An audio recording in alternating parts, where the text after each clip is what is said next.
मैं कीर्ति गर्ग सखी सहेली चैनल से आप सबको नमस्कार करती हूँ। आइए हम सुनते हैं बड़मावस की कहानी। इस व्रत में वड़ के पेड़ की पूजा की जाती है। सुहागिन नारियाँ अपने पति की दीर्घ आयु के लिए वड़ की पूजा करती हैं और उपवास को खोलती हैं अथवा भोजन करती हैं। कथा इस प्रकार है।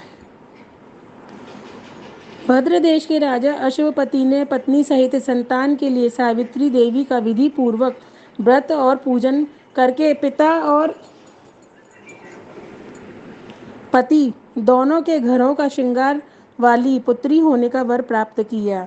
सर्वगुणों से संपन्न देवी सावित्री ही पुत्री के रूप में अश्वपति के घर कन्या के रूप में जन्मी और शुक्ल पक्ष के चंद्रमा की भांति बढ़ती बढ़ती युवा हो गई। अश्वपति ने अपने मंत्री के साथ उसे अपने पति का चयन करने के लिए भेज दिया। सावित्री अपने मन के अनुकूल वर का चयन करके जिस दिन लौटी उसी दिन देवर्षि नारद अश्वपति के यहाँ पधारे। नारद के पूछने पर सावित्री ने कहा, महाराजा दुत्मसेन जिनका राज्य हर लिया गया है, जो अंधे होकर पत्नी सहित वनों वनों की खाक छानते फिर रहे हैं, उन्हीं के इकलौते पुत्र सत्यवान को भावात्मक स्तर पर मैंने अपना पति होना स्वीकार कर लिया है। नारद जी ने सत्यवान तथा सावित्री के ग्रहों की गणना करके अश्वपति को बधाई दी और सत्यवान के व्यक्तित्व के गुणों की भूरी भूरी प्रशंसा भी की। किंतु इस नर रत्न के बारे में नारद ने यह भी बता दिया कि जब सावित्री 12 वर्ष की हो जाएगी तब सत्यवान परलोक सिधार जाएगा। ऐसे अपशगुन की भविष्यवाणी सुनकर अश्वपति ने सावित्री से अन्य वर ढूंढने के लिए कहा, पर पतिव्रता और एकनिष्ठ आस्था वाली सावित्री ने उत्तर दिया, पिताजी मैं आर्य कुमारी हूँ। आर्य नारियां जीवन में एक ही बार अपने पति का चयन करती हैं। मैंने भी सत्यवान का वरण कर लिया है। अब चाहे अल्प आयु हो या दीर्घायु, मैं किसी अन्य को अपने हृदय में स्थान नहीं दे सकती। विवाह हो गया। सावित्री अपने ससुर परिवार के साथ जंगल में रहने लगी। वह अपनी सास और ससुर की बड़ी सेवा करती। समय व्यतीत होता गया। आखिरी सावित्री 12 वर्ष की हो गई।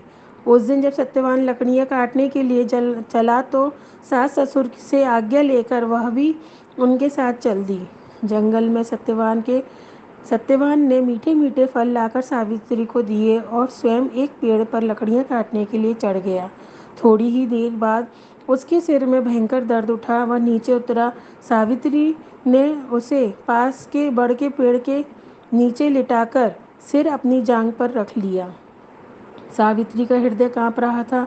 देखते देखते यमराज ने ब्रह्मा के विधान की रूपरेखा सावित्री के सामने स्पष्ट करी और प्राणों को लेकर चल दिए।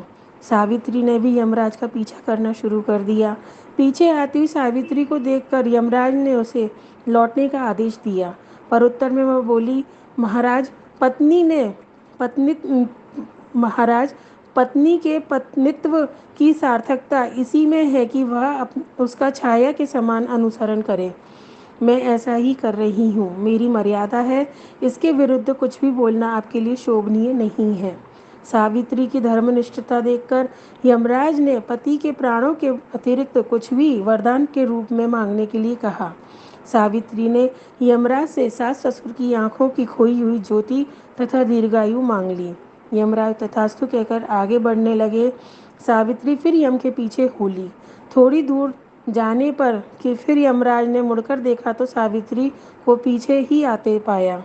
यमराज ने उसे फिर आगे बढ़ने से रोककर विपरीत दिशा में चलने का आदेश दिया। इस पर सावित्री ने पुनः कहा, महाराज पति के बिना नारी के जीवन की कोई सार्थकता नहीं। हम पति पत्नी भिन्न भिन्न मार्ग कैसे अपना सकते हैं। जिस और मेरे पति जाएंगे मेरे लिए भी वही मार्ग सुगम है। यमराज ने सावित्री के पतिव्रत धर्म की निष्ठा पाकर पुनः वरदान मांगने के लिए कहा। सावित्री ने 100 भइयों की बहन होने का वरदान मांग लिया। यमराज पुनः तथास्तु कहकर अपने पग बढ़ाने लगे। सावित्री अब भी उसी के पीछे चली जा रही थी। यमराज ने मुड़कर देखा तो ठिठक गए और सावित्री से विनम्र निवेदन किया, भद्रे यदि तुम्हारे मन में अब भी कोई कामना है तो कहो, जो मांगोगी वही मिलेगा।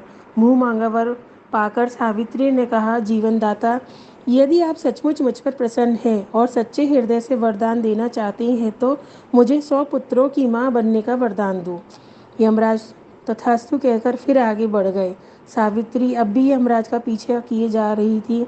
यमराज ने फिर मुड़कर देखा, सावित्री से कहा, अब आगे मत बढ़ो, तुम्हें मुंह मांगा वर दे चुका हूँ, इतने पर भी पीछा क्यों कर रही हो? सावित्री ने विनम्रता पूर्वक दोहराया, धर्मराज, आपने मुझे 100 पुत्रों की माँ बनने का वरदान दिया है, पर क्या पति के बिना मैं संतान को जन्म दे सकती हूँ? मेरा वर मुझे मिलना चाहिए, तभी मैं आपका वर पूरा कर पाऊंगी। सावित्री के धर्म निष्ठा, ज्ञान, विवेक और पतिव्रत की बात जानकर यमराज ने सत्यवान को अपने पाश से स्वतंत्र कर दिया। प्राण लेकर और यमराज का अभिवादन करके सावित्री उसी वट वृक्ष के नीचे पहुंची जहां सत्यवान ने प्राण छोड़े थे। सावित्री ने प्रणाम करके वट वृक्ष की ज्यों ही परिक्रमा पूरी की, सत्यवान जीवित हो उठा। प्रसन्नचित सावित्री अपने पति सहित अपने सास ससुर के पास गई।